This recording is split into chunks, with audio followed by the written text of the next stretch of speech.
And then we have an event called Faith and National Identity today, and that's with Ed Kessler, who's in the audience, and Sugra Ahmed, who also works for the Institute. And that is October 30th at 5:30 in the Healy Room at Westminster College. So, again, I won't spend too much time doing this. I want to thank you very much for coming. We'll be hopefully joined in a few minutes by someone else.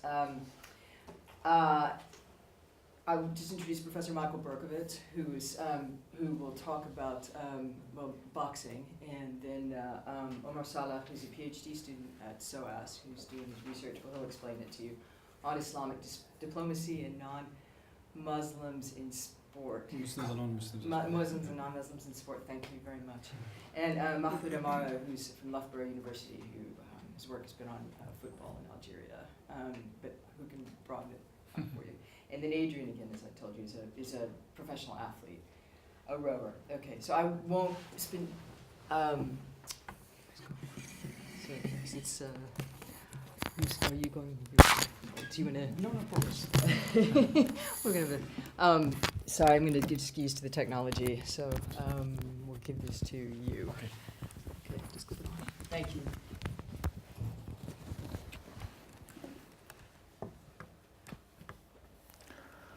Okay, thank you for the invitation, and really pleased to be here and to talk about sport and religion. It's not a topic that we usually, talk about, So it's and my work. I've been working on sports in Muslim context. What I mean by Muslim context, I looked at sport in Islam, so in relation to the Islamic discourse about sport from a theoretical point of view. And sports in Muslim countries. So when you say Muslim countries, there are different, cultures, different ethnic groups. So it's not one homogeneous block. So I wanted to find out what are the diverse ways of defining sports and sport practices in those different Muslim countries in North Africa and Middle East, but in other parts of the world. And also there is the topic around sport and Islamism or political Islam. So I make the distinction between Islam, the way it is practiced, it is as a belief system, and political Islam as a political ideology. So I looked at how political parties, particularly Islamist parties, define and engage with sports, seen as being a product of Western modernity or as an external to Muslim cultures. The other topic is around sport and Muslim communities in Europe. So particularly with regards to Muslims being a minority group in a non-Muslim majority. So how they engage with sports in terms in relation to, then there is the questions of integration, assimilation to Western culture. Sometimes Muslim communities are being judged on their likelihood to integrate Muslim cultures based on their integration or acceptance of sporting Western, dominant sporting practices. So those are the areas that I looked at it, in my work, and so I'm happy as well to answer any questions around those issues.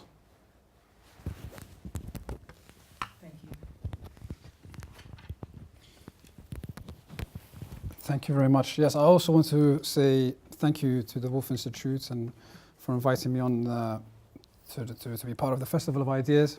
Actually, a colleague of mine is also at SOAS, who is at Wolf Institute, Mohammed Abdulaziz. So we are actually on a project at SOAS looking at the integration of Muslims in the UK as part of the Mahfoud Trust. So of course, my thanks goes out to the Mahfoud Trust for actually getting us on the scholarship of study. A bit about my research study. The title is Islamic Diplomacy and Ethics, Relations Between Muslims and Non-Muslims in Sport. And I would say the inspiration began back in 2011 when actually I was a member, and still am a member of Football Beyond Borders, which is a student-led organization which we traveled to the Middle East. And embarking on that trip, it was very interesting to see the social intricacies between players and also the locals using sport as a medium to connect with different peoples, transcending cultural barriers and language and faith, of course. Of course, of the political implications happening during that year with the Egyptian revolution, and as ever, the political sensitivities in Israel-Palestine. And of course, with reference to Jordan, which was our last leg of the tour, it was interesting to see how political identity was formed through sport, and actually in particular through football. There's a local, I say, football club called Al Wahdat, and on the emblem of this football team is actually the Dome of the Rock in Palestine, and they're one of the arguably the most successful Arab football teams in the region. So my scope is actually to look at how can sport be a tool of diplomacy and actually allow a better integration for Muslims in this country through this medium. I'm particularly focusing on Muslim athletes in football. So I'm looking at Muslim football players, particularly in the Premier League, and I argue for that case why. And I'm interested in symbolic power, which is ever evident in religious expressions and in and off the field, particularly with players who are prostrating after a goal celebration or who raise their hands before a football match in prayer. Of course, not to exclusively say it's only Muslims who do this. Of course, in my research, I am arguing the Muslim case, but of course there are many other cases where there are people who are doing it for religious reasons and other obviously political reasons, cultural reasons as well, which manifest in the understanding of symbolic power and capital. So it's interesting for me to look at it from that perspective, and how does that form of power, of symbolism and symbolic capital actually translates into recognition, or the aim of attaining recognition, and allowing others to raise a sort of an Islamic sport identity, Islamic British identity in sport, which takes into account their heritage and their faith in the beautiful game, as we say. Thank you. Oops, thanks. Thank you. Well, thank you for the invitation, and it's a pleasure to be here. I've mostly worked on boxing, and boxing is a very interesting area historically, and I'd say you really can't imagine the sport developing as it does without looking at its particularly ethnic and religious dimensions, although I'd say that they really play out in different ways, and it really is sometimes not quite what it seems. But let me just say at the outset that there's now a very, very good book on Jews in sport, really the most thorough study we've ever had, by David Dee, who's at De Montfort University, and he's building on the work of Collins and Holt, who I'd say sort of toiled in the wilderness for years in writing about minorities in sport, and in particular anti-Semitism in sport. And it sounds terrible, but nobody wanted to listen to them. And when I first came here in '97, and I said I was interested in Jews in boxing, wow, I might as well have been talking to the wall. I mean, this is not something that anybody really wanted to talk about. But this is a huge subject in terms of boxing. It is from the late 18th century until I'd say the 1950s or even 60s. The boxing world here is simply loaded with Jews, and a lot of people say, "Oh no, but it's only the lowest weight divisions." Well, that wasn't quite true. You really can't imagine boxing without people like Daniel Mendoza, A.B. Belasco, Dutch Sam, then later on Kid Lewis, Kid Berg, and they also played a very, very big part in the emergence of the kind of Jewish identity that did emerge in this country, and they very much played off of others who were other. That is, those who were, say, of such different groups as blacks and Irish. And very interestingly, even early on, they figured out ways to sort of use and deploy the way that they were perceived and ethnic identity or racial identity in order to help create reputations for themselves and sort of increase the gate and all sorts of things.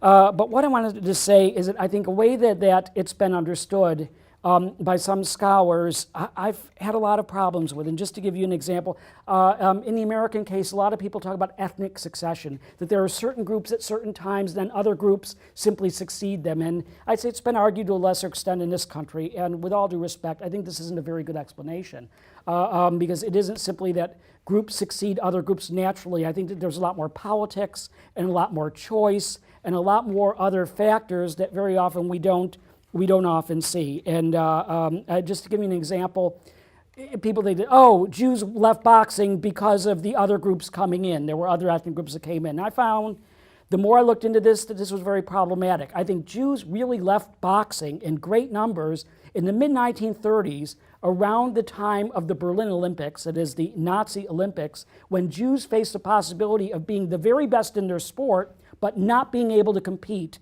because of the political reason. For me, it took me a long time to figure this out, but I think this is really where the huge drop-off, particularly in boxing and in other sports that were mainly Olympic sports or had great Olympic forums, came from. That is, this is where a lot of Jews actually gave up on sport as something that they were very passionately committed to. So I think that we have a couple of questions. We have a spectrum that is, in society generally, are you going to be interested or committed to sport, or are you not? And so people make this choice, and a lot of times this depends on their social situation. And also, there's the idea of, well, what sport are you going to be committed to? And I think this also is a lot more complicated. And just to say something about boxing, one of the reasons why we just don't have the same kind of athletes and don't have the same kind of African-American athletes in boxing that we have is the kind of people who would have become boxers years ago now become linemen in American football. That is, if you're huge, if you're really big, if you're really strong, if you're fast, if you're coordinated,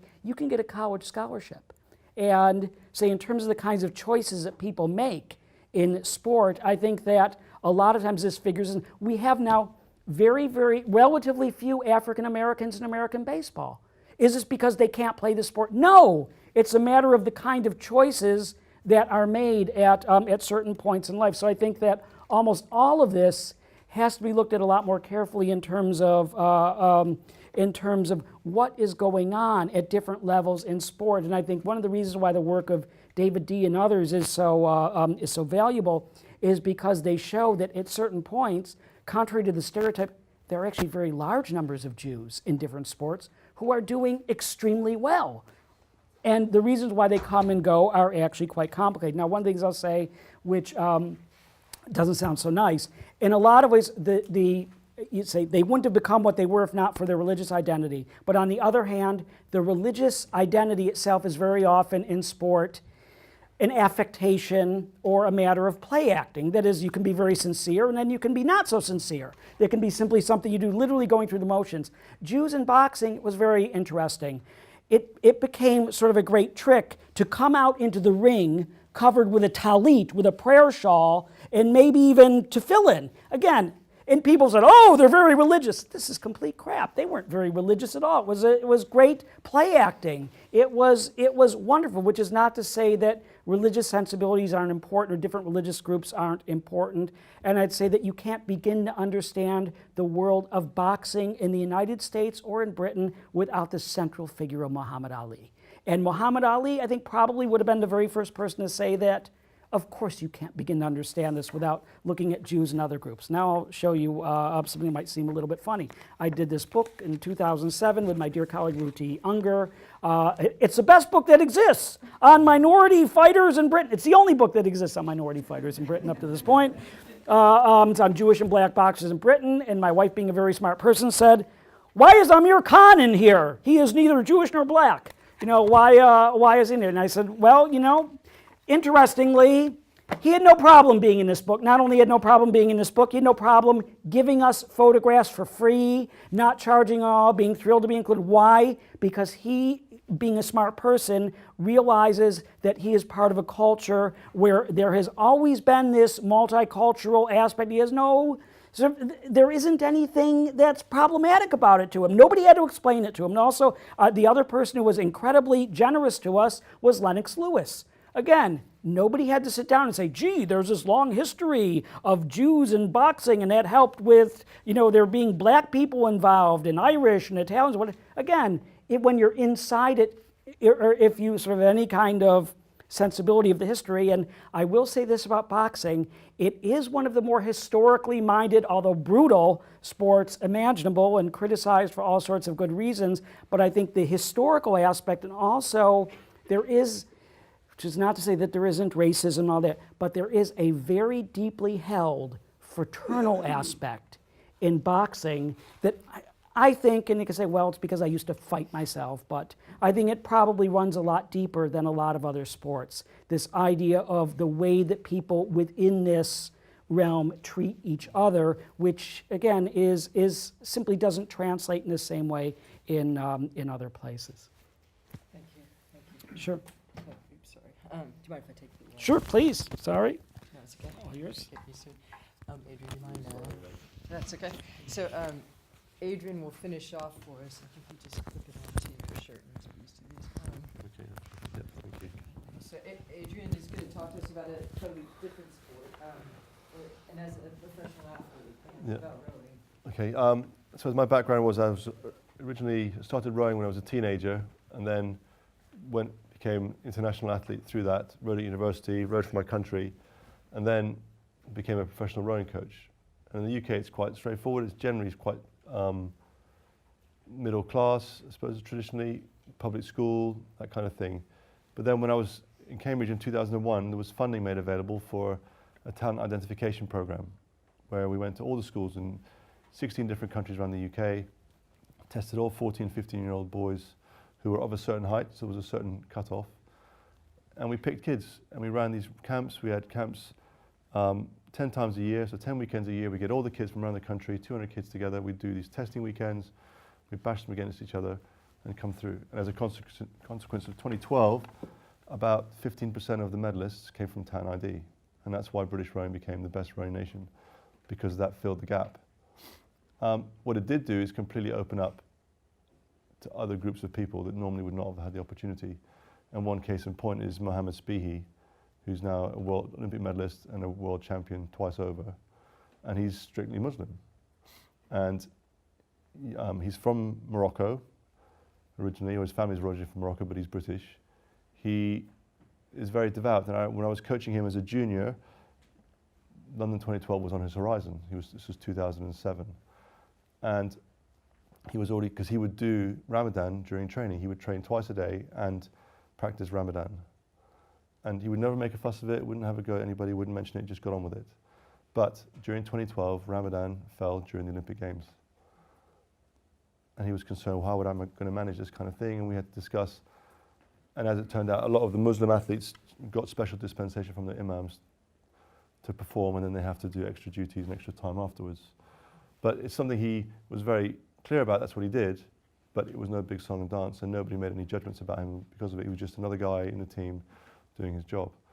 Then, for the last 4 years, in the run-up to London 2012, I was actually in charge of the Irish rowing team, which has its own Protestant Catholic conflicts that go on.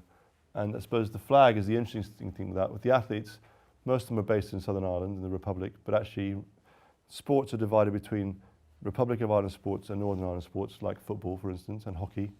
They're different, they're separate. But rowing, like boxing, is an all-Ireland sport. So the Northern Irish people compete for Ireland. So, for example, we had a national rowing centre which was set up in Cork. €7 million have been spent on it. It was sort of the remnants of the Celtic Tiger, all the money that in the world was available. So we're setting it up, and some of the athletes who are based in the south wanted to put the tricolour up in the gym because it's their home, it's the way they train, they want to feel passionate about what they do. In principle, there was no problem with it, but one of our coaches who was from the Northern Ireland, he said, we can't really do that. And I was, well, why not? He said, because there's nothing wrong with it, but the odd person from the north who would come down might get really upset that this is up. Which is kind of ironic because when the Northern Irish athletes go to the Olympic Games, there's yellow in the kit, which is the Protestant yellow, orange. And if they win a medal, they'll happily wrap the tricolour around themselves, regardless, and they'll feel passionately Irish. But yet, if you put a flag up in the gym during training, somebody might get upset. So you have to play this delicate balance between what is acceptable and what isn't, and really cater for people's sensibilities. And one of the interesting ones is the rugby, because that's also an all-Ireland sport. And the Irish Union have their own flag with the 4 provinces on it and the Irish Rugby Union emblem. But when they walk into the stadium, they will wear the tricolour, they'll carry the tricolour and the Rugby Union flag. But they won't carry the tricolour if they play a home game in Ulster. But they will play if they do it in Dublin, which is where they play most of their home games. So it's a really difficult balance, but it's not just about religion, it's not just Protestant Catholic, I think it's much deeper than that. Thank you very much. I would like to open it up for questions, but I was going to start, take advantage of being the chair and start with a question for you, Omar. You said, you asked the question, you posed it, how can sport be a tool for diplomacy? So I was going to turn it back to you and ask how you think sport could be a tool for diplomacy. And that, to give you an example, sort of Pope Francis's interfaith football game, what kind of impact do you think something like that could have? Do you want to take the questions in groups of 3, or do you want to answer them? I don't mind. No, go ahead. Yeah. Very good question, and that question is probably serves me right to answer that question after my PhD. Still early stages now. It's like solving world peace. It isn't really. I guess there's twofold to look at it. From my early studies, what I found out is sport can be used as a site for struggle, and sport can be used as a site of hope as well, or space of hope for integration. So, I mean, with respect to the site of struggle, I would say, sport is no, and I've seen this come up a lot of times, sport is no panacea for social problems. So a form for diplomacy, again, sport is arguably under the umbrella of public diplomacy. So again, with the arts, the music, etc. But in particular with diplomacy itself, the very definition of a diplomat is changing as technology is becoming much more innovative. So everyone here has the capacity to be a diplomat, to be able to be a communicator or a mediator, which is essentially what a diplomat does.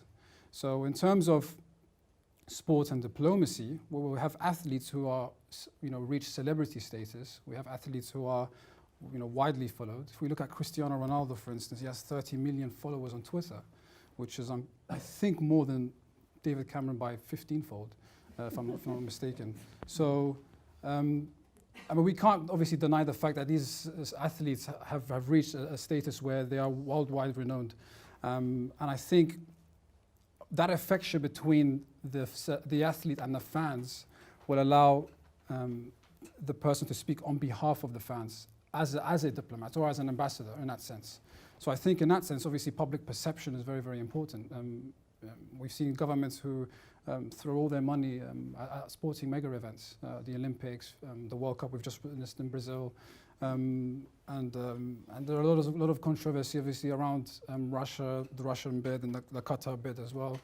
And again, I think the aim of public diplomacy is public perception of governments. So sport, in that sense, on a national level, can be used for diplomacy. Whereas, as much as that's important for me, my angle is to looking at it more as Muslim athletes within football. How can they maybe be these selfless ambassadorial roles if they've taken upon themselves, speaking on behalf of Islam in sports, and actually portray an image and try and alleviate any of the misconceptions fans may have.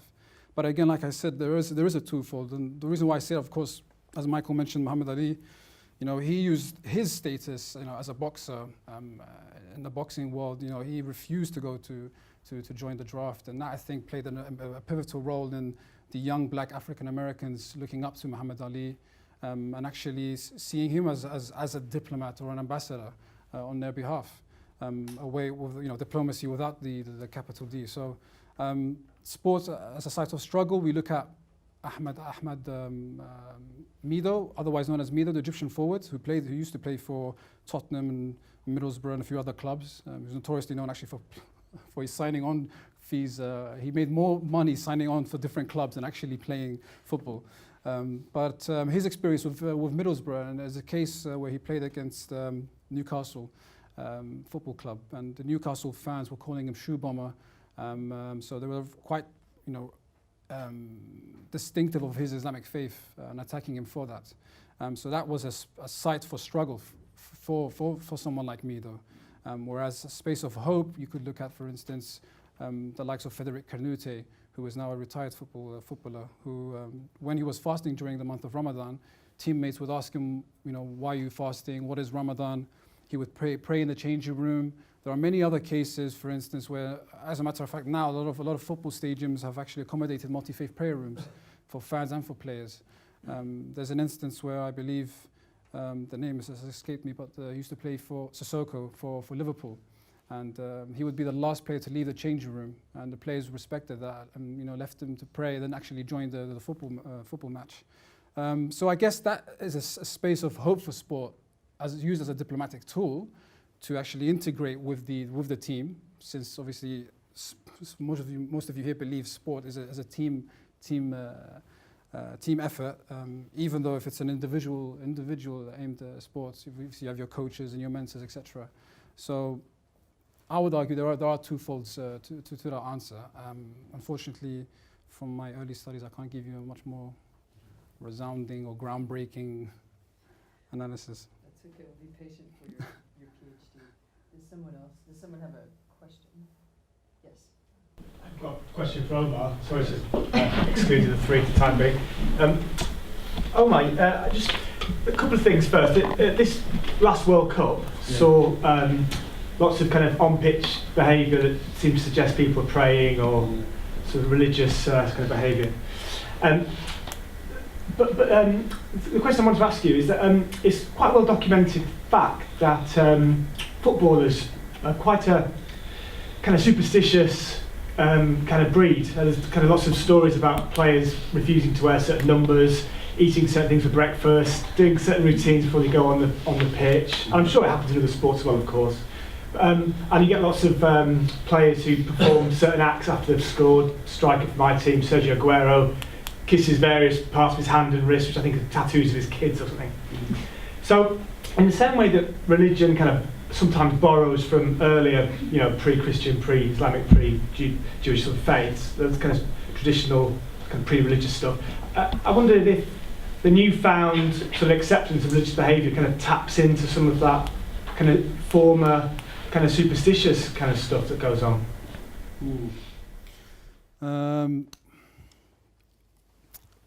There's a case where Yaya Toure, also your team, where he was presented a bottle of champagne after, typically here at the English game, the man of the match award is a bottle of champagne, and he was offered the bottle on a number of times, but this time was sort of it was live on Sky Sports. Needless to say, many millions watching the interview, and he was offered the bottle of champagne and he refused it, and he didn't stop there. He said, "I don't drink alcohol because I am Muslim." So that was very interesting. He could have easily. I mean, me as a researcher trying to look at it from a sort of impartial perspective, he could have easily said no thanks, taken the bottle and actually given it to his teammate who was standing with him. I think it was Lescott. Julian Lescott was with him in that interview. The fact that he said no, I am Muslim, he is probably trying to stamp, I wouldn't say authority, but actually trying to look out for that recognition, for that acceptance from the Premier League in respect to their sort of traditional champagne ceremonial Man of the Match awards. As a result of that, what's happened is, if you've realized, the Man of the Match award now is actually a trophy. So they've actually completely changed that. So we're looking at it from an institutional level now, where the FA and the Premier League has actually accepted the fact that we have many Muslims now playing in the Premier League, but also these Muslim players can actually win Man of the Match awards. So they're not only just players, but they're quite influential players, and players that can actually provide to be like Yaya was for you last season, a very influential player. So I don't want to generalize. Of course, in research, we are shot down for that. I mean, superstitions do exist. Human beings, sport, no sport, football, not football, boxing, etc. They do exist. But I don't want to sort of laud all the efforts of these players, be it Christian, Jewish, Muslim, Buddhist, Hindu, etc., and say that as a result of their religious beliefs, they're able to practice these acts of symbolism. Again, I think Michael's point was very, very important. I think that the fact that the intention is quite sincere. There are a lot of players who actually, do raise their hands and pray and prostrate after a goal, but if you know them on a personal level, they're actually not practicing Muslims. And the case, I don't want to mention any names, but there are players who may be perceived as practicing because they prostrate after a goal, but actually are seen out and about in a nightclub, for instance. Yeah, like Wayne Rooney, on the unfortunate occasions when he scores, he puts his fingers up to the sky and looks up, and I think someone asked him if he was praying. He said, no, it's for his dead granddad. So it's kind of like religious symbolism, but being used in a kind of for sort of pre-religious behaviour, isn't it? Really, what kind of?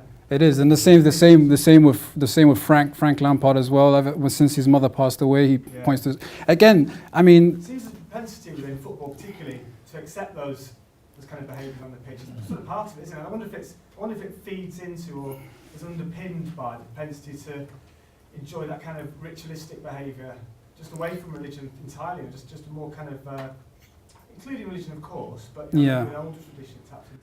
Well, let's be frank. I mean, the Premier League spokesperson, after they obviously came out with a very short statement, as they do, about Yaya's incident and why they've changed into a man of the match trophy. And he very, very short words. He's paraphrased. He said, look, we have many players from around the globe, and we have to accept and respect their beliefs. So I think they've actually quite realised that the Premier League now is the most watched sport, the most watched league across the globe. So I think for them it's more of a corporate decision rather than religious sensitivity.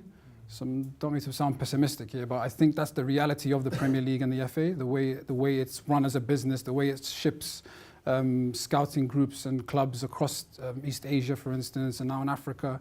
So I think there's an element of we have to respect these players. They're earning a lot of money. We have to keep them happy. We have to have multi-faith prayer rooms. Ramadan, they're fasting. Club doctor, give them a diet that suits their needs. So I think that there's an element where I think, the club has to take, the onus is on the club actually to look after their employees, if you will. Thank you. You're welcome.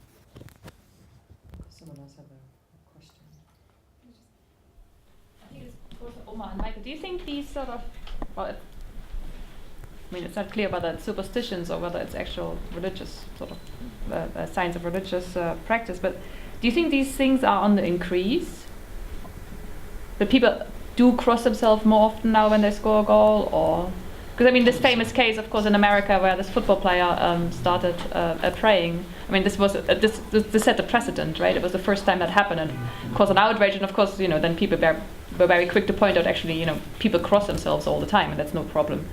Do you think there's a sort of an increase of this sort of behavior? Well, I think there's been a huge increase of it. As I'm in my mid-50s, and I'd say that the sort of surge of fundamentalism all over the world is noticeable in all kinds of ways. And I'd say sort of the frequency of players crossing themselves, as they go onto the pitch is, again, I don't know, maybe somebody should count it.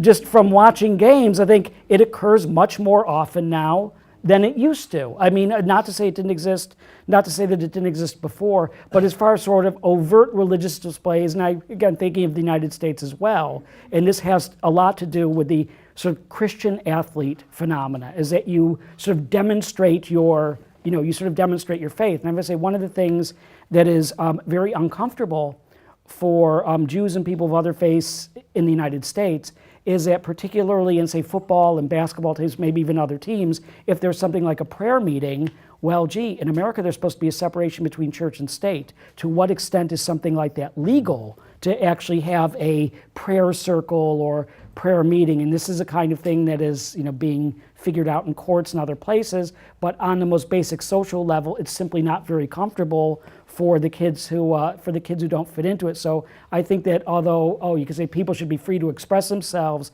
it also involves in the end a matter of who's in and who's out, and it might have this aspect of exclusion. So I think that like I said, I think it's not simply something to be welcomed that, oh, they're expressing themselves. If you do want everyone to be able to compete, then you have to figure out ways to sort of negotiate some of these things. So. If I could just quickly add on that. So I think there's the example of Moeen Ali, who's the English cricketer. If you see him, quite obvious he is Muslim, he has a massive beard. And in a recent interview with Mehdi Hassan in the Huffington Post, he actually was asked, so do you have people actually touch your beard and, ask about your beard? Why is it you literally wear your religion on your sleeve? And he sees it as an opportunity to literally ask any questions about his faith. So not only that he is playing for his country, but it's also an opportunity that, because sport, again, going back to the fact that there's so much money being pumped into this industry. I think, if I'm not mistaken, the highest paid academic is a footballing coach in Texas. If you're not in sport, you're doing something wrong. So if you're after like a good salary in academia, definitely become a footballing coach. So there's a lot of money being put into this industry. Lower league clubs, most of their money comes from tickets from stadium, so tickets sold for fans who are attending the stadium. When they enter the Premier League, in particular with Hull City, 97% of their revenue comes from Sky Sports. So from their matches being televised on screen across the globe. So the fact that these players are now being put in a situation where they're heavily followed and a lot of cameras under scrutiny, but at the same time, if you mix that with someone who is actually quite very passionate about their faith or their beliefs or religious beliefs, etc., or even political, then they will take it as an opportunity through the attraction of sport to actually say, well, now I can actually answer these questions that people may have of. For example, particularly with Moeen Ali and obviously the rise of ISIS in the region, he sees an opportunity to tell British Muslims, young British Muslims, to not follow ISIS and not to travel to Syria, for instance, because he plays for England and literally is obviously visibly Muslim. He's able to answer these questions with fans who travel with him, or colleagues even within the team. So I think if you had, let's say, asked maybe the effect, for instance, if Moeen Ali played for his university team and instead of the England national team, the effect will be far, far, far less. So I think it's an opportunity where you're in that industry where you're actually being beamed out internationally to many, many TV channels. So it's an opportunity for him to actually showcase his Islamic faith and his definition of his Islamic faith. Right, I had a question, one to Omar and one to the first speaker. I'm sorry, I didn't catch you. Mahfoud, okay. You mentioned Quranic references to sports, so I'm just wondering what kinds of references there are. Yes, thank you for this question. From a theological point of view, one can say that maybe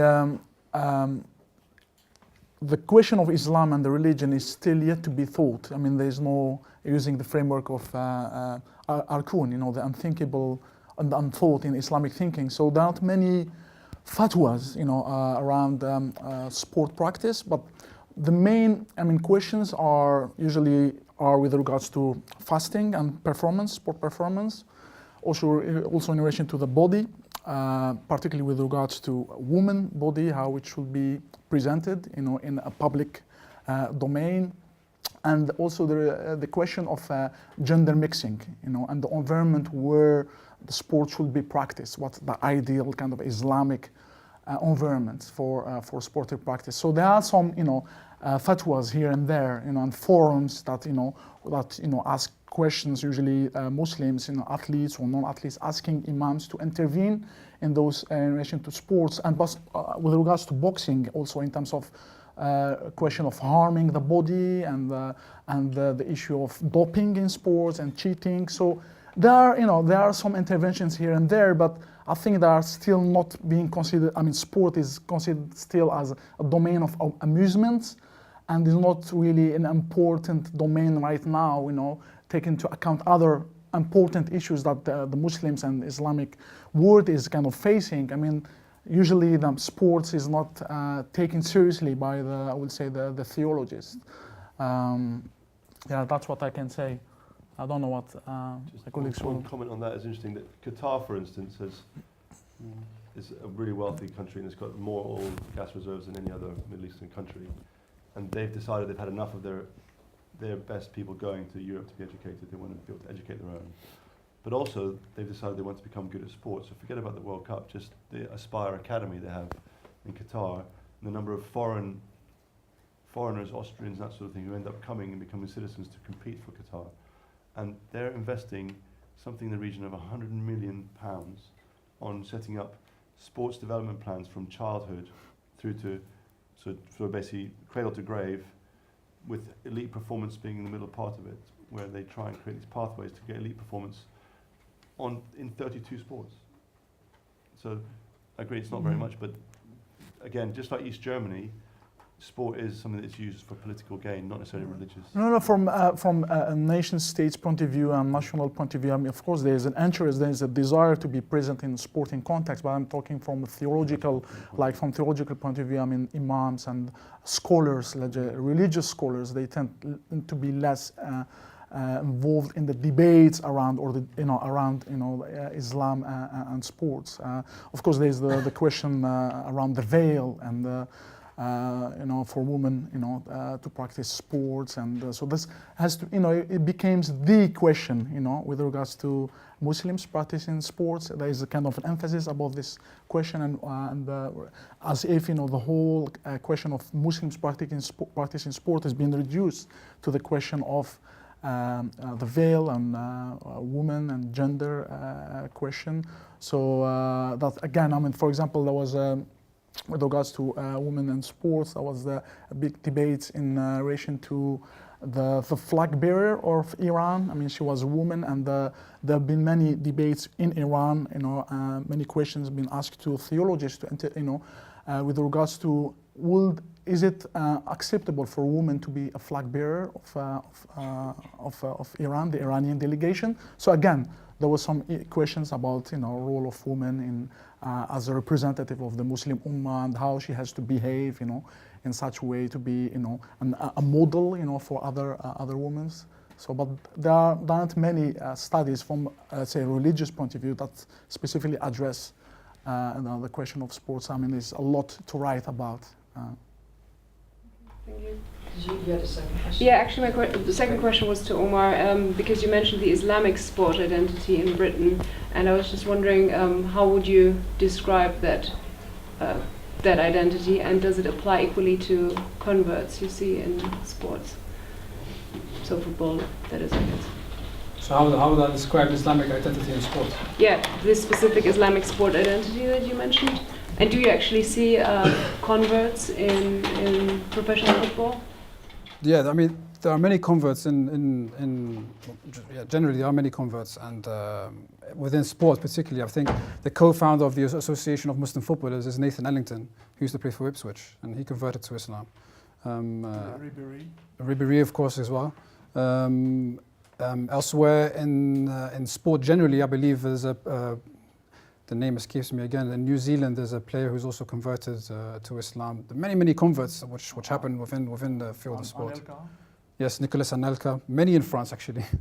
But in terms of Islamic identity in sport, there's so much luggage with that. I mean, like in terms of, for me, what my research is to look at those who define themselves as Muslims. So I'm not literally, I will not go into the theology behind, do you pray 5 times a day? Do you fast? Do you give zakat? Have you been to Hajj? Do you read Quran?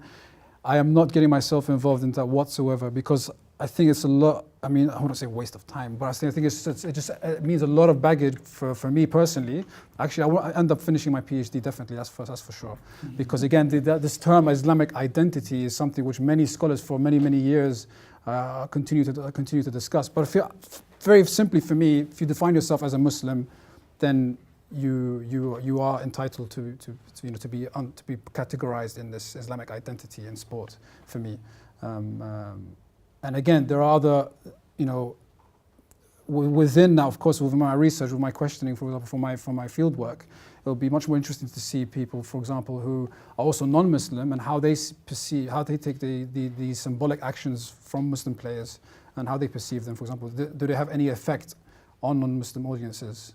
And if not, does that mean then the work of the Muslim athlete who is a diplomat or has their work been hampered or not been as effective as they hoped for? So that would be interesting. But actually, for me, for my research, that'd be more interesting to see non-Muslims' reaction to Demba Ba prostrating. Now, obviously, he's been shipped to Turkey. He's playing for Besiktas. But interesting to see, the likes of him, for instance, when he was prostrating. And we've seen, Newcastle fans actually chant his name and actually have a specific song for Demba Ba about Ramadan, because he was fasting during the month of Ramadan, and this was in the BBC documentary about Muslims in the Premier League. So the fact that the BBC are doing a documentary about Muslims in the Premier League means, again, that the struggle for recognition and for awareness has been achieved to some extent through this documentary, and of course, again, through opening up these prayer rooms which are up and down the country is another aspect of that. This is for the first speaker as well. You mentioned earlier about Islamist political parties and how they, or their agenda in terms of sports that are seen as Western, or perhaps given what you said about the theological view, just sports in general, and how they attempt to remove the Muslim population from something like that. And I was wondering if you could offer more information. I looked at the literature of those what they call them as Islamist parties, particularly in the Arab world and Muslim Brotherhood, and in Egypt, and also other Islamist parties in Algeria and Morocco. They all take into account. They acknowledge the importance of sports in society. They will not reject it. They understand that there is a desire to be, among the youth particularly, to practice sports and to be fan of a football club or to consume sports. So for them, they would be foolish to go against this kind of important global culture. So they try to accommodate that, in relation to their own moral discourse about, trying to promote this idea of a moral way of practicing sports. The players and the sports athletes have to be ambassadors of Islam and their Muslim nations.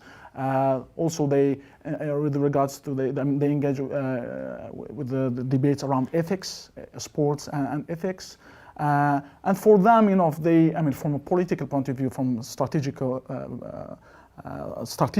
they stadium and they attract more maybe than maybe mosques, or so they from an electoral point of view they have to tap in into that big community. So that's why they wouldn't be seen as kind of rejecting completely the sport practice, although they are wary about it as being kind of an import from the West and maybe a legacy of colonial history, but they wouldn't reject it just because of it's being dominated by a Western, let's say Western culture. As a sportsman, Adrian, you're quite familiar with rugby. Is there a difference in the way that rugby players celebrate? This touches on the issue of class. Is there a difference in the way that rugby players celebrate, for example, goals as opposed to footballers? I don't think so, to be honest. I think rugby players they just score and they hug each other and go and do the next thing, really. I don't think there is particularly, I do follow rugby, and it's not something I've seen as particularly obvious. And in a sport like rowing, for instance, you get guys who might cross themselves quietly in the boat before they start racing, but then nobody sees it because it's not on television. And there was a situation, my wife actually rode in the boat race here in '95, and one of her crewmates was very religious, and she hadn't said anything the whole way through the whole process, and then just before they left the changing room to go to the race, she said, would anybody like to come and sit down and pray with me? Now that made some of the people in the crew feel quite uncomfortable, because it hadn't happened before, and suddenly at the most important point, suddenly she asked this, so some of them sat down and some of them didn't, and so I don't think that's a judgment on what she wants to do, but she sort of sprung it on them without preparing. Which I don't think it has to do with religion, it's just to do with an inappropriate time to bring something new in. And I'd read a story actually, Michael Johnson was talking about, for the track athletes 100 meters, before they go in, they're always in this pen waiting. They spend about an hour and a half together warming up and sitting in the room waiting to go onto the track. And it's full of mind games. You know, guys walking around topless, trying to be bigger than the other guys. It's really macho environment. And so there's one competitor who, at one of the competitions, just tried to get all the athletes in this 400 meter race to sit down and pray with him. But it was a mind game. And he said, I'm not doing that, thank you very much. But other people felt uncomfortable and joined in with him. But that he felt, Michael Johnson felt that was being manipulative as a mind game, just using it as a tool.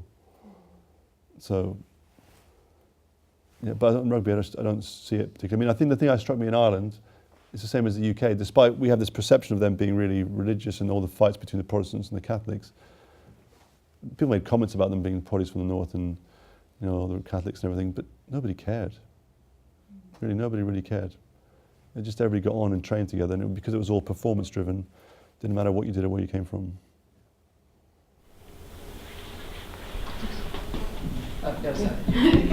Just on that point, actually, my image of Ireland's sort of post-troubles is that sport has been used for this diplomacy that we were talking about earlier.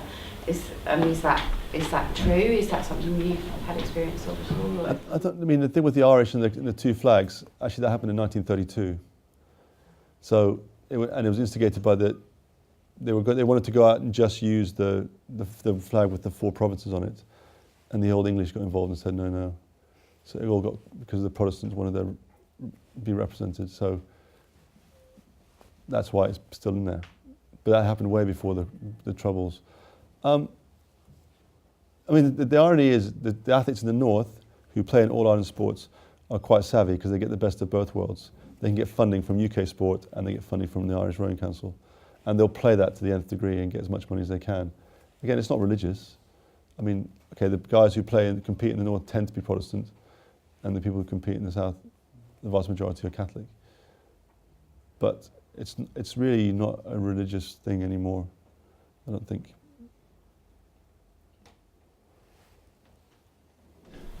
I'm sorry, my English very poor.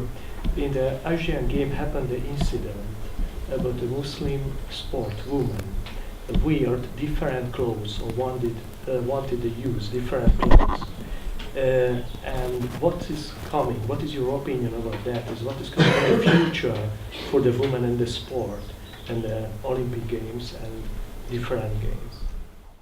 Of course, the 2012 Olympic Games were historic because it was the first time that all nations or delegations, they had women participating in sports. The last ones to send women to the Olympics were Saudi Arabia and Qatar and Brunei. I mean, and they happen to be all Muslim countries. But for the first time, there was a possibility. I mean, the international Olympic committees, national Olympic committees, and international federations came together to find some kind of possibilities to reconcile between the demands of some athletes to wear the veil and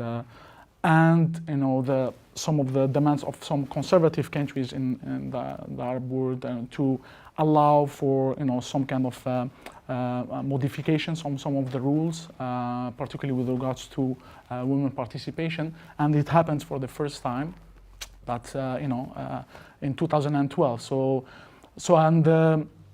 But there are some federations that are still. There's the last one is the basketball federation that they don't allow the veil on the ground for safety reasons, and that's why, for example, the Qatari national basketball team, they were not. They forfeited from the Asian Games. That happens just recently because they were not allowed to have a veil. But maybe this will change as well. I think that maybe the basketball federation then will have to sit with the International Olympic Committee to find other possibilities, because I think it's important, because there are two issues. There's the arguments about increasing participation and allowing creating an environment which is inclusive to different nations, different cultures in the International Olympic Committee, and there is the International Olympic Games, and there's also the issue of visibility of religion, you know, because for some there's kind of, they see it as rather than a religious practice, they see it more as a kind of a political, ideological kind of message, particularly the veil,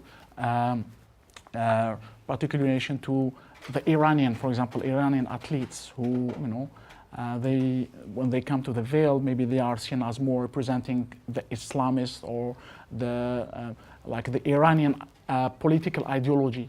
So there's this how to distinguish between a political ideology and the religious practice.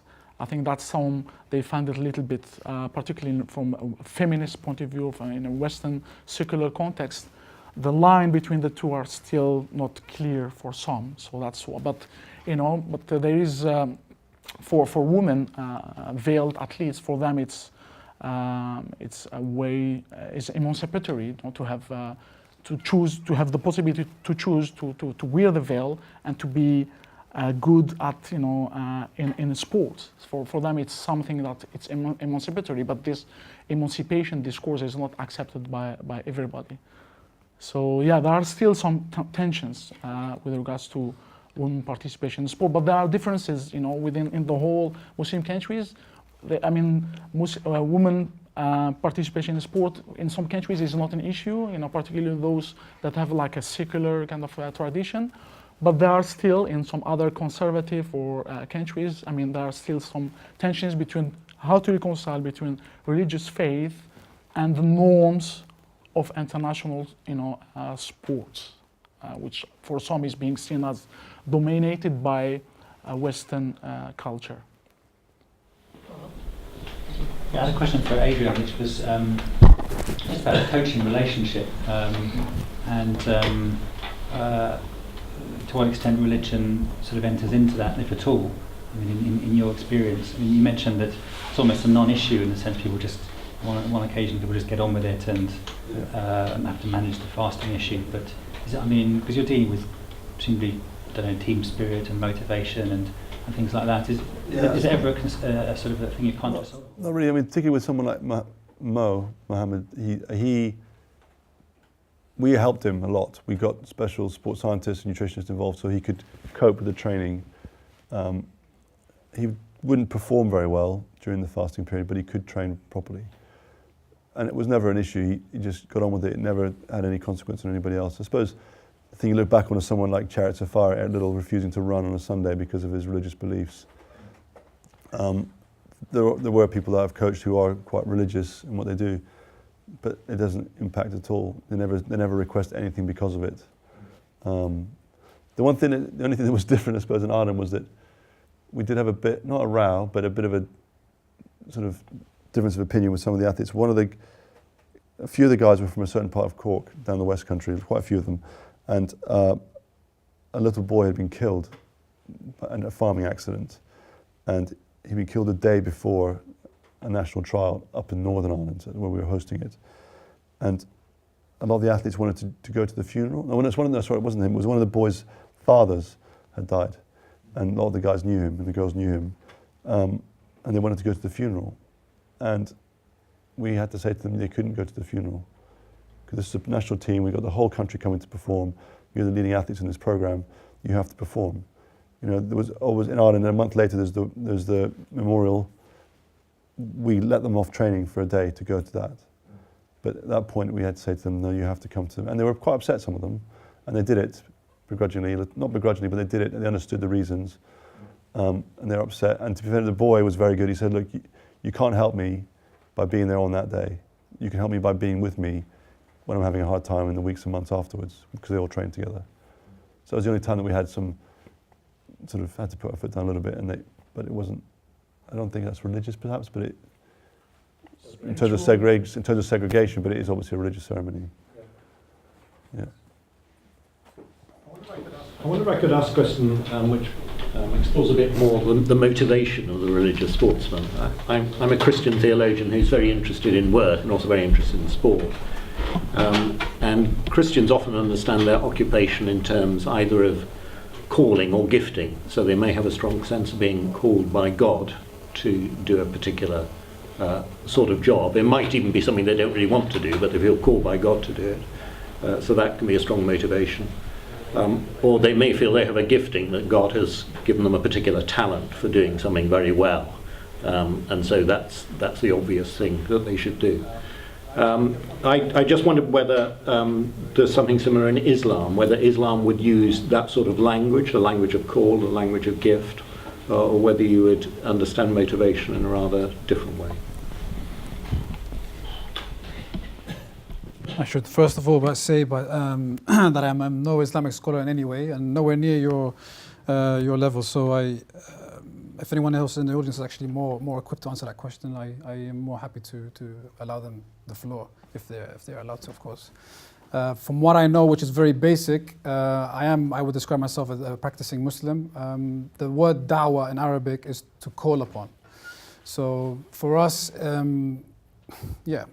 the word call is synonymous with our belief in God and the prophets and the angels and the books and the day and the last day of judgment. It is very much part of our faith to actually we believe that as a Muslim, what is being blessed to you by God, which is the Islamic faith, which is something which is very close to you and sacred. It is because out of your love for the faith and out of the sacredness, you want to share that with others around you. So this is the concept, or my understanding of the concept of da'wah, which is to actually call upon others to the faith of Islam. And that could merely be by the fact of initiating a conversation, being able to answer some questions others may have of the Islamic faith. It could be, it could be literally, visually, you are calling upon Islam by actually not uttering any words whatsoever. Or the case that I'm putting forward is, these players actually are, in a way, participating in this call for Islam, or call for maybe to invite others to actually ask about Islam, but not necessarily to actually go out on a mission to convert people. But on a mission actually, which most of the players have actually brought up on several occasions, is the misconception of the Islamic faith. So I think this is a critical point here, that players actually find it quite beneficial that amongst their colleagues and staff, they're able to actually nurture that understanding of their faith and actually share that with people, with them. So of course, giving again, one of the 5 pillars of Islam is the zakat. So charity is an integral part of giving. And in terms of giving quite like that, but a gift in the sense of a talent, a special ability to do something well, which it's your responsibility to use. In that case, then knowledge, of course. Knowledge is something which is a must. If you are blessed with knowledge, you should share it with others. The most beneficial of you is the one who is the most blessed of you is those who are most beneficial to others, which is a hadith by the Prophet Muhammad, peace be upon him. So I think, of course, in terms of knowledge, I suspect these players, again, they are actually self-claiming, I am an ambassador of the Islamic faith, I am a diplomat of the Islamic faith, I speak on behalf of Muslims. There are many Muslim players in sports who actually go about their own ways. They just turn up for football and play, training, etc. and leave, whereas others feel there's a duty upon them. So what you're referring to is maybe a responsibility on their part to actually share their Islamic faith and understanding. Yes. All the praying and stuff that goes on footballers afterwards, and obviously Mo Farah does footballers runs, but he doesn't seem to get much attention about it. Is that because it's not football, it's not in the press? Yes or no, but I think again, these symbolic acts, when they are performed when there is success, and there's a very short-lived space of time for that. Instantaneously, someone scores a goal, you lift up the shirt. And there's a message. It could be RIP, so-and-so, but instantaneously, at moments of success, symbolism is most effective. This is obviously theory, the Pierre Bourdieu coined the term of symbolic power. So I think it's interesting to see that Mo Farah, of course, after, let's say winning the race, for instance, will prostrate. I think that was beamed out to millions of viewers of obviously the 2012 Olympics, if not just about around 1 billion viewers. But again, yeah, of course, obviously in retrospect to sport, to football, sorry, there are a lot more viewers in that. But I wouldn't say, I think in the local Somali community, there's a lot more attention, obviously, because of Mo Farah. So there's a lot of the Somali youth actually look up to Mo Farah as someone else. So he's Somali of ethnic origin, but obviously embraced the British identity, and they are proud to actually see him as a role model in that respect. But in terms of, I would just go by the Twitter reference. So just see how many followers Mo Farah has, compare that to another gold champion maybe in football. But I mean, yeah, it's very difficult to say whether one or the other has more or generates more awareness. Yes. I don't really know if this is going to make sense at all, because I've turned it in my head to answer it. So let me just ask you the question. Could I please invite the panelists to tell us how the discourse about sport would have looked like in terms of continuity and interruption if Muslims had not become so visible in sports in this country? It's a very good question. I'll try and attempt to answer this question. Well, I mean, from a policy level, we can see that the government is spending a lot more on sport intervention programs, because they feel there is a need for, I mean, the idea of integration, for instance, I think this is a very, very critical point from where I'm actually looking at it, is there is an issue where the British government have said there's an issue of integration of British Muslims. We want to try and tackle this. How do we integrate more British Muslims in society? Now, we can sit here and discuss what is the definition of integration, assimilation, etc., British Muslims, minority and majority, influxes. But I think what we're seeing here is the potential sport has to actually forge these links and these bridges between other faiths. And that's something which slowly they are capitalizing on. So, I mean, there's a lot more funding now being dished out to faith-based organizations and interfaith organizations who are actually using sport now as a medium to actually invite others of different faiths to come together and join in these projects.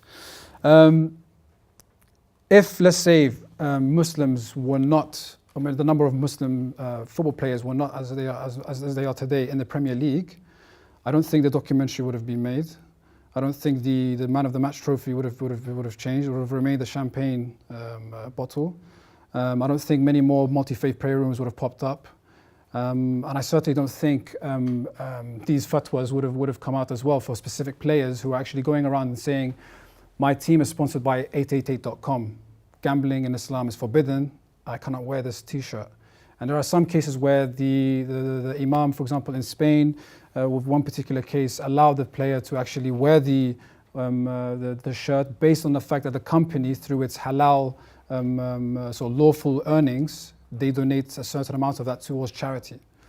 There are other cases where it is, no, you cannot wear the shirt, and the club has actually accepted this fatwa and actually allowed Frederick Canuti again for one season to wear the same club shirt without the sponsor. So because they respected his religious belief in that sense. So again, I think we're seeing this more on an institutional level and at club level, where people are being much more open and receptive to the fact that, in particular, I speak obviously on behalf of Muslims in this industry, and they're being much more accepting and allowing these changes to happen. Again, the intention behind that, it could very well be, like I said, very simplistic in the sense that these are our employees. We must look after their needs and protect their space within this wider space.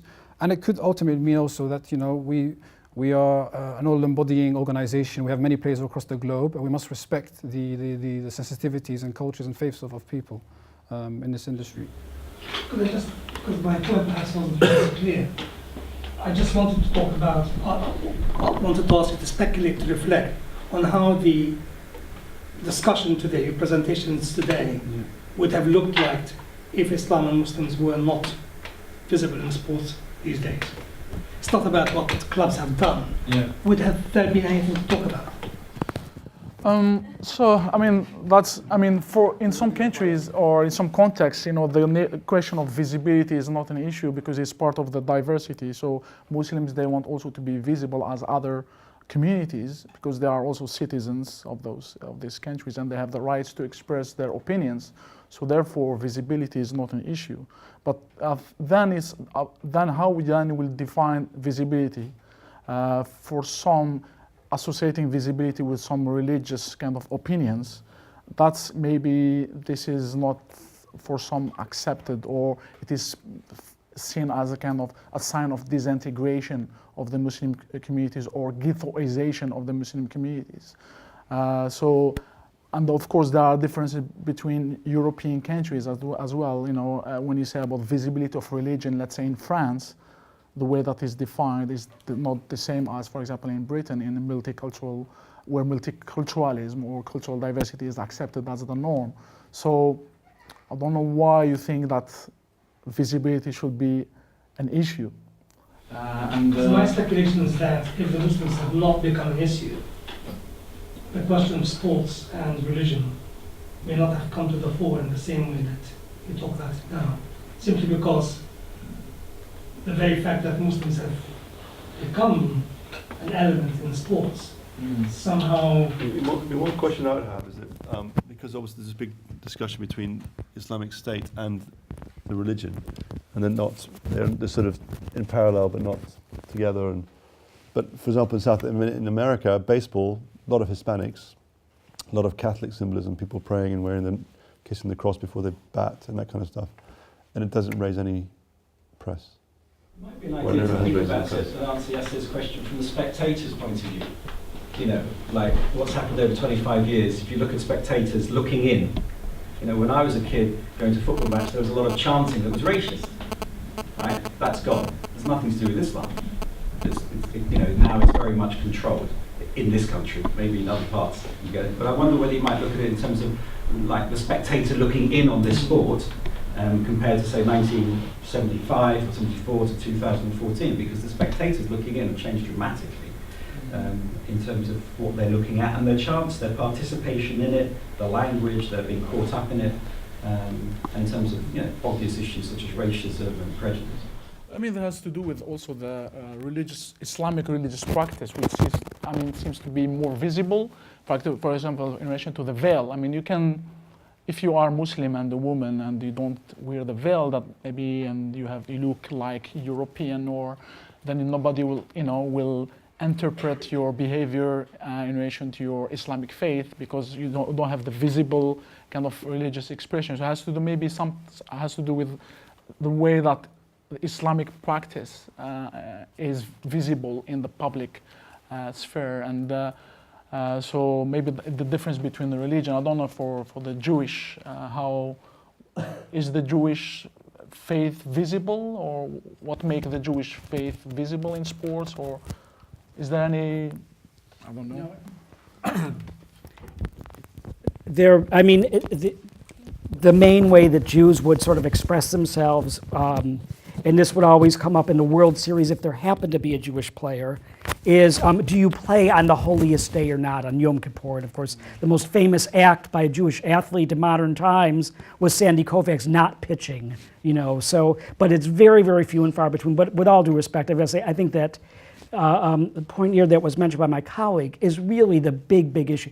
Sport has changed so significantly in large part through the combination of exposure and money. And with all due respect, that has so much to do with the fact that young men who realize that they're good athletes will direct their lives at a very young age to something like football and, say, in China, basketball, which is a sport we barely talked about here, because they realize that if they're able to develop themselves and if they have some luck, and whatever, that they can become super, super rich. And I don't know of a single major athlete who has given away all of his money or lives a life of poverty despite the fact of making it. So I think that we really have to deal with the fact that this is one of the reasons why there are so many Muslims is, wow, every young guy who is good at kicking the ball and right, they're going to figure out that this is something that might get them somewhere. So this is one of the reasons, and when you have a social order where there's a certain percentage of people and they are putting themselves in these situations, this is what's happening. But in the old days, there was a Soviet Union where there wasn't much religion, but boy, was there a lot of sport, and it was still politicized, and there were problems with, integration and drugs and motivation and whatever else, and there were national issues. And we have this, little country called China, where religion is not a big factor, but boy, is sport a big thing there as well. So I think that we really have to be careful and say, in terms of this idea of the money that comes from Sky Sports, this never existed before. I mean, the players didn't have this kind of thing, although everybody, you can say, oh, there's still the love of the game.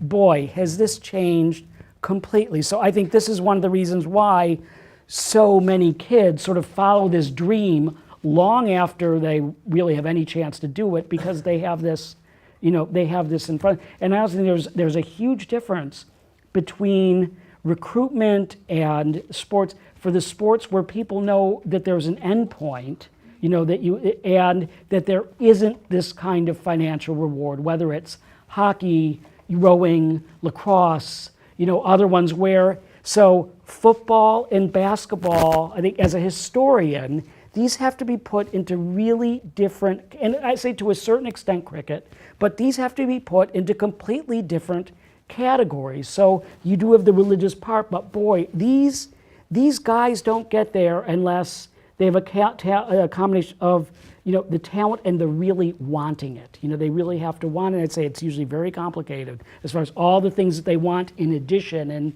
But I'd say the idea that it's a religious motivation, well, I'm sorry, I don't see that with any of them, as far as this is the major part for why they're doing what they're doing. I mean, they might be along with it, but that's not what drives it at all. So again, I think it's really this kind of combination. I think in relation to that, and back to Omar, I was wondering if Muslim practices, particularly because they're the most visible, especially in England, in the Premier League, if these are allowed insofar as they are permitted within the general rules of society and politics within the country and within the Western world. So, for example, there was the news recently of a Newcastle player who has recently married a second wife, and it has been very, very, very badly criticized. But him prostrating after goals, that's absolutely fine.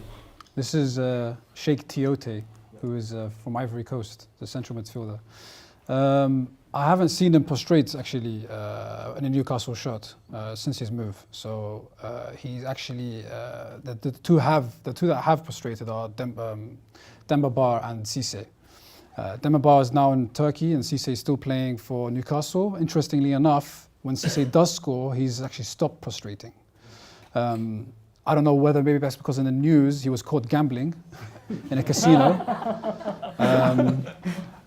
Or the fact that inside information, who knows him, from the PFA, he apparently, gets up to lots of mischief with the boys or with the lads in Newcastle. So yeah, I'm not sure whether because of that he's been sort of like, oops, I've lost that public diplomacy card using Islam as I'm a nice guy, I prostrate.